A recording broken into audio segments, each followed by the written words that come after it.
Howdy, this is Liz, and I have another Flowstyle junk journal for you. This is one of several I've made from a collection of paper by Graphic 45, and the name is Portrait of a Lady. It's a group of brown, peach, and green fabrics that, or excuse me, not fabrics, papers that I just loved and decided to make some Flowstyle junk journal out of them. Flowstyle junk journal is one that's intended to be taken apart and the pieces used in your own craft projects, particularly junk journals, but not limited to junk journals. This one is a soft cover, and it's made of the scrapbook paper, which is a heavy double-sided sort of cardstock paper, and it is tied with 3 different pieces of textiles.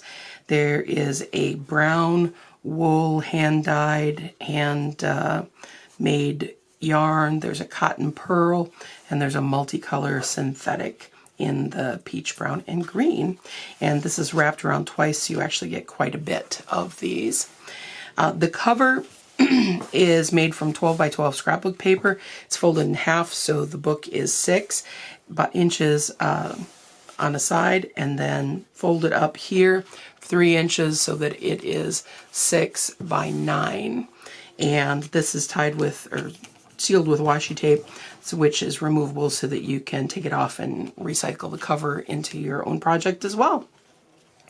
Attached to the front pocket, we have a plain card wrapped with another yarn, and inside the front pocket I found these cards that coordinated with the set from Graphic 45 that I was using quite nicely, so I have those in there. You can cut them apart to make something. This is a doily that my husband made on the Cricut. This is a page from a book that's a history of lace, which has some great graphics. This is quite an old children's book, and I know from experience that this paper doesn't fold well, so I cut the large page into 2 pieces so that you can use it.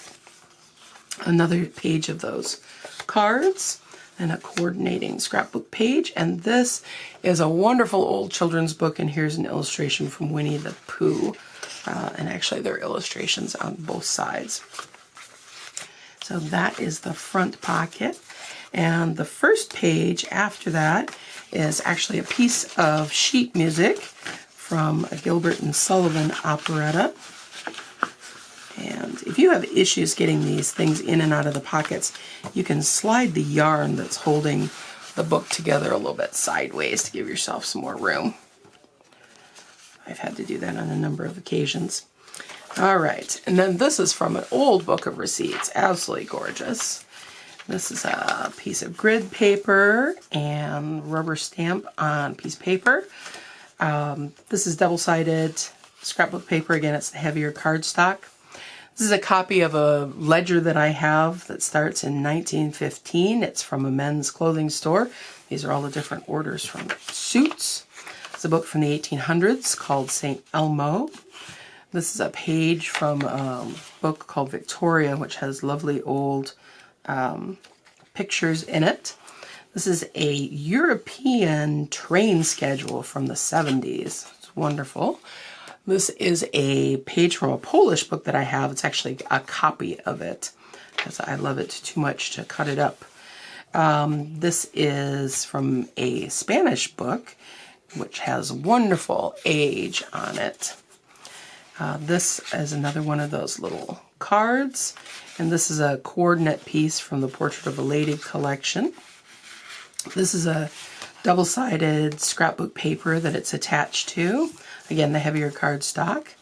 This is a Sears catalog that is actually a reproduction, but it got a lot of sun exposure and has aged so that it looks very vintage. This is an order sheet from a tire store.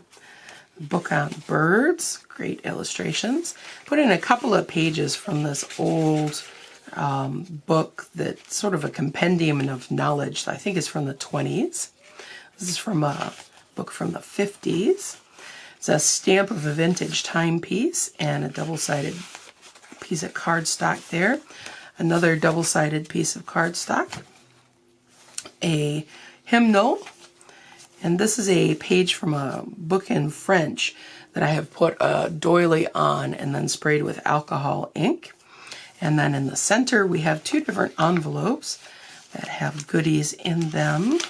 One on this side has a couple of tags that I have decoupaged paper on, a hymnal, and a couple of text pages, a couple of pieces of paper with coordinating stamps that I have done, and a couple of single-sided pieces of scrapbook paper that coordinate.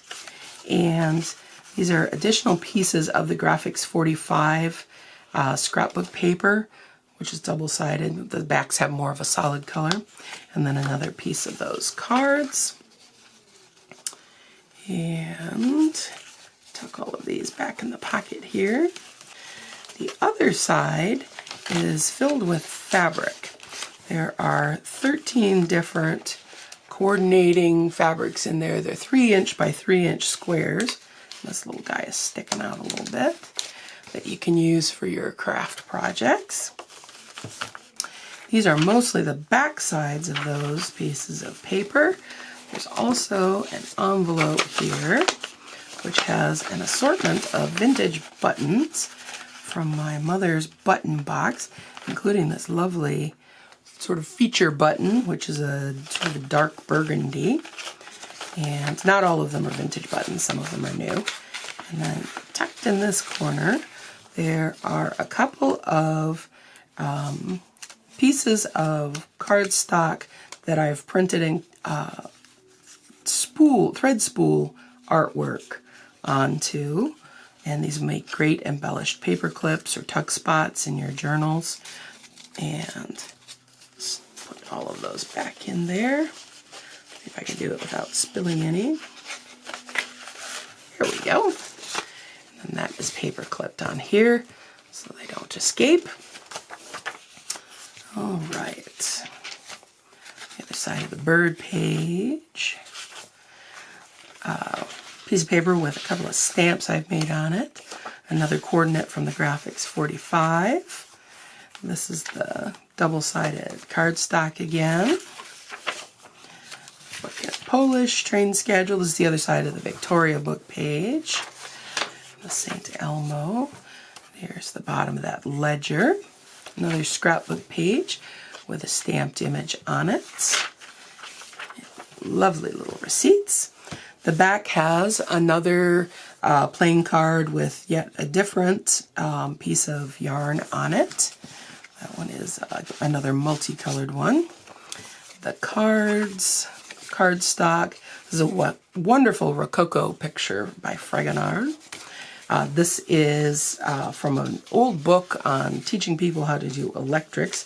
And these are train brakes. Look at that diagram. Isn't that fabulous?